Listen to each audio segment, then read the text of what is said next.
मिर्ची के पौधे में इस फ्री की चीज को इस्तेमाल करके देखें। आपका मिर्ची का पौधा हमेशा फलों और फूलों से भरा रहेगा।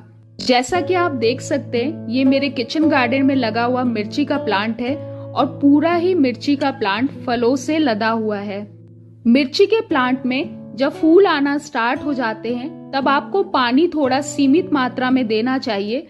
इससे आपका एक भी फूल झड़ेगा नहीं और सारे के सारे फूल